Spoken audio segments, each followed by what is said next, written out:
Happy Thursday. We're in James chapter 4, and the topic has been conflict, disagreements, how we work through those. We've been looking at James 4. I've been referencing Ephesians 4, Matthew 18, and other things. So James actually goes one step deeper than we have been looking at. He asks the question, what causes quarrels and what causes fights among you?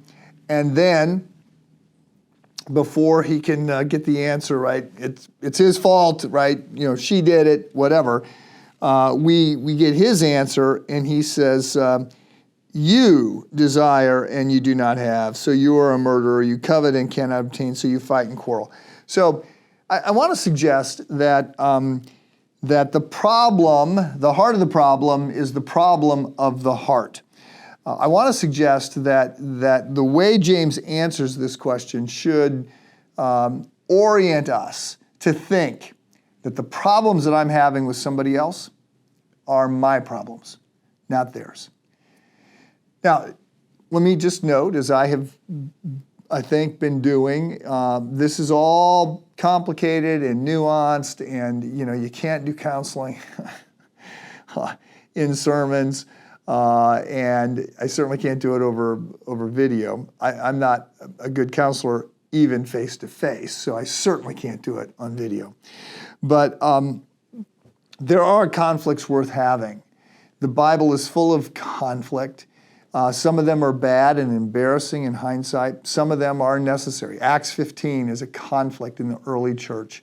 It leads to the first church council. And it's a conflict over the heart of the gospel. And Paul really dresses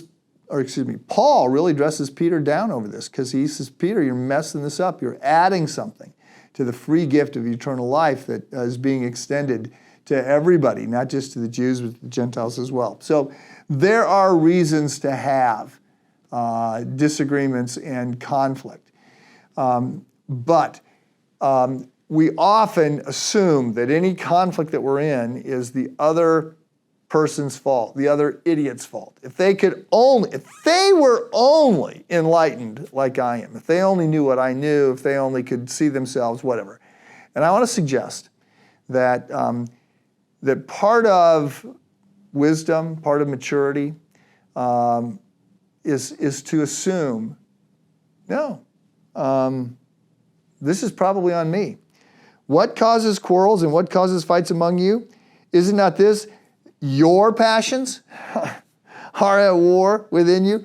Is it not something that is incumbent upon you to work through? Now, I need to acknowledge, there are bad people out there. There are evil people out there. There are people with personality disorders. There are people that are sociopathic or psychopathic, and others that can just walk all over others.